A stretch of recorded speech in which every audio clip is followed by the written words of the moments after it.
que Israel e árabes sempre estão em guerra?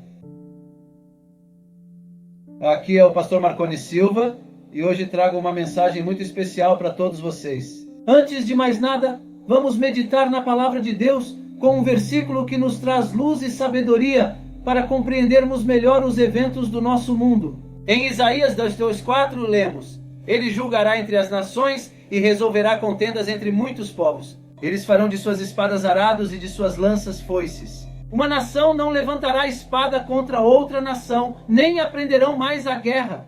Hoje vamos falar sobre um tema que tem intrigado muitas pessoas ao longo dos séculos. Por que Israel e os árabes sempre estão em guerra? Essa é uma questão complexa e profunda que envolve não apenas aspectos históricos e políticos, mas também espirituais. Vamos juntos explorar as raízes desse conflito, entender os eventos bíblicos e históricos que moldaram essa rivalidade e buscar à luz da palavra de Deus reflexões que possam nos trazer paz e entendimento. Antes de começarmos, gostaria de pedir um favor especial a você, nosso querido espectador. Se você está gostando dos vídeos que compartilhamos aqui e deseja acompanhar mais conteúdos inspiradores como este, por favor, inscreva-se no canal Profeta Pastor Marconi Silva. Ative o sininho para receber todas as notificações e deixe seu like. Sua participação é fundamental para continuarmos trazendo mensagens edificantes e de qualidade para vocês. É o seu apoio que nos motiva e nos permite continuar espalhando a palavra de Deus e compartilhando ensinamentos que podem transformar vidas. A questão entre Israel e os árabes remonta aos tempos antigos, desde os dias de Abraão, Isaque e Ismael. Abraão, conhecido como o pai da fé, teve 2 filhos, Ismael, filho de Agar, e Isaque, filho de Sara. A promessa de Deus estava sobre Isaque, e ele se tornou o patriarca do povo de Israel, enquanto Ismael é considerado o ancestral dos povos árabes. Essa rivalidade fraterna se desdobrou ao longo dos séculos, gerando um conflito contínuo que ainda vemos atualmente. Abraão e Sara eram idosos quando receberam a promessa divina. A idade avançada deles tornou a promessa ainda mais extraordinária, pois a concepção natural se tornou improvável. Além disso, Sara era estéril desde a juventude, o que agravava a situação. A incapacidade de conceber era uma fonte constante de tristeza e desafio para o casal. A espera prolongada gerou angústia e incerteza. Em alguns momentos, Abraão e Sara podem ter questionado se a promessa se cumpriria e como Deus poderia realizar o que parecia impossível. Diante da demora em conceber um filho, Sara sugeriu a Abraão que ele tomasse Agar como concubina para que pudesse ter filhos por meio dela. Abraão concordou e Agar engravidou. Na época em que Abraão viveu, por volta do 2º milênio antes de Cristo, as sociedades eram frequentemente nômades e os laços familiares e casamentos eram de extrema importância. Práticas como ter uma serva para conceber filhos eram uma resposta cultural às pressões para garantir descendência e herança. A impaciência, principalmente de Sara, em tentar cumprir a promessa divina por meios humanos, teve consequências desastrosas, resultando em conflitos entre Sara e Agar.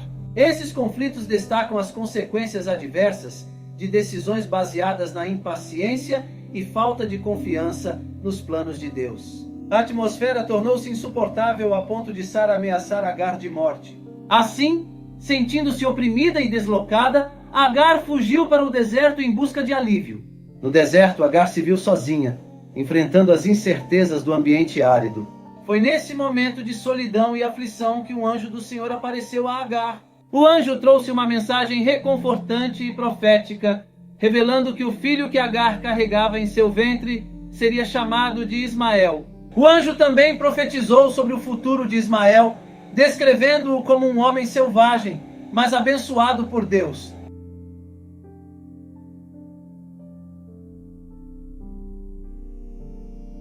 Essa intervenção divina no deserto não apenas trouxe conforto a Agar, mas também conferiu um propósito significativo ao filho que ela carregava.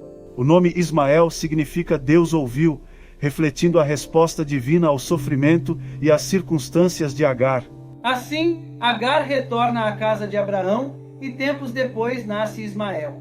Abraão não esconde seu amor por Ismael, seu filho primogênito. Em Gênesis 17:18, lemos: Então Abraão disse a Deus: que Ismael viva sob a tua bênção. Abraão, preocupado com o destino de Ismael e talvez ansioso para que a promessa de Deus se cumprisse através dele, pediu a Deus que abençoasse Ismael. No entanto, Deus tinha planos específicos para o cumprimento de sua promessa de uma grande nação através da linhagem de Abraão. Em resposta ao pedido de Abraão, Deus renova sua promessa e estabelece uma aliança específica com Abraão. Em Gênesis 17, 19 a 21, Deus diz a Abraão: na verdade, Sara, sua mulher, lhe dará um filho, e você o chamará Isaque. Estabelecerei a minha aliança com ele, como aliança perpétua, para ser o seu Deus e o Deus dos seus descendentes. E quanto a Ismael, eu o ouvi. Abençoá-lo-ei e farei com que ele seja fecundo e se multiplique muito. Será pai de 12 príncipes, e dele farei uma grande nação. Deus reafirma sua promessa de uma grande nação mediante Ismael, mas destaca que a aliança específica para a linhagem da promessa seria estabelecida através do filho que Sara daria à luz, chamado Isaque. Tempos depois, o improvável acontece. Deus, cumprindo sua promessa, revela a Abraão que Sara, apesar de sua idade avançada, conceberá e dará à luz a um filho. Essa notícia é recebida inicialmente com incredulidade tanto por Sara quanto por Abraão. Ao ouvir o anúncio, Sara, já idosa, ri internamente, pois a ideia de conceber na velhice parece absurda. Essa risada reflete uma mistura de surpresa, incredulidade e talvez um toque de resignação diante da impossibilidade aparente da situação. Deus, percebendo o riso de Sara, pergunta por que ela riu, destacando a singularidade do evento que está prestes a ocorrer. O nascimento do filho Isaque ocorre conforme a promessa divina. Isaque significa riso, e seu nome está diretamente ligado ao riso inicial de Sara. A chegada de Isaque aumenta as tensões familiares que culminam na expulsão de Agar e Ismael, ilustrando as complexidades resultantes das escolhas humanas e do cumprimento das promessas divinas. A rejeição inicial por parte de Sara e a subsequente expulsão para o deserto deixam Ismael e Agar em uma situação difícil.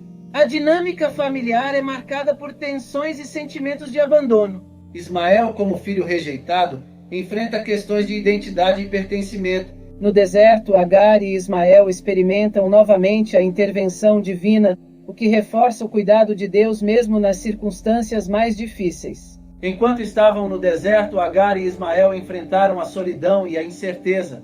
A Bíblia destaca a angústia de Agar ao ver seu filho sofrendo e a luta de Ismael para se adaptar a um ambiente desfavorável. Em um determinado momento, a situação de Agar e Ismael no deserto tornou-se desesperadora.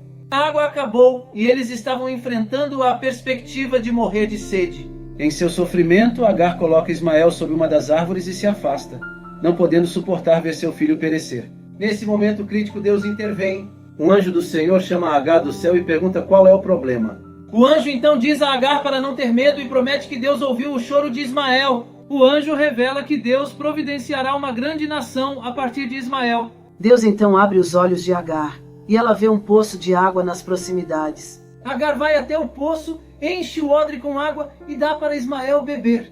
Esse poço, providenciado miraculosamente por Deus, salva a vida de Agar e Ismael no deserto. Após a intervenção divina que providenciou água no deserto, Ismael e Agar continuaram a viver no deserto de Parã. Ismael cresceu, tornou-se exímio caçador, perito em arco e flecha, e sua mãe Agar providenciou um casamento egípcio para ele. A Bíblia menciona que Ismael teve 12 filhos. Estes são considerados ancestrais de várias tribos árabes. O versículo bíblico que trata dessa fase da vida de Ismael, em Gênesis 21, 20 a 21, diz: Deus estava com o menino enquanto ele crescia. Ele morou no deserto de Parã e tornou-se flecheiro. Sua mãe escolheu uma esposa para ele na terra do Egito. Esse período na vida de Ismael destaca sua habilidade e adaptabilidade para a vida no deserto, bem como a presença contínua da bênção de Deus sobre ele. A escolha de uma esposa egípcia da tribo de Jurum também ressalta as conexões culturais entre Ismael e a região circunvizinha. A Bíblia também registra o casamento do filho de Isaque, Esaú, com a filha de Ismael. Em Gênesis 28, 9, lemos: Foi, pois, Esaú à casa de Ismael e tomou por mulher, além das que já tinha, Malate, filha de Ismael, filho de Abraão e irmã de Nebaiote. O relato bíblico não oferece detalhes extensivos sobre os eventos específicos da vida adulta de Ismael. No entanto, há uma referência posterior que menciona Ismael, juntamente com Isaque, no contexto da morte de Abraão. Gênesis 25, 9 e 10 diz: Seus filhos, Isaque e Ismael, o sepultaram na caverna de Macpela, no campo de Efron, filho de Zoar, o Hitita, que fica diante de Manre. Foi ali que Abraão e sua mulher Sara foram sepultados. Essa passagem indica que, apesar das circunstâncias iniciais desafiadoras, Ismael e Isaque, meio-irmãos, se reuniram para sepultar seu pai Abraão. O relato bíblico menciona a morte de Ismael, mas não especifica a causa. Em Gênesis 25, 17, lemos: Estes são os anos de vida de Ismael, 137 anos. Ele expirou e morreu, e foi reunido ao seu povo. O termo ismaelita é utilizado para descrever os descendentes de Ismael, que se tornaram uma grande nação, conforme a promessa divina feita a Agar e Abraão. Essa descendência é frequentemente associada a povos nômades que habitavam as regiões do deserto próximo à Península Arábica.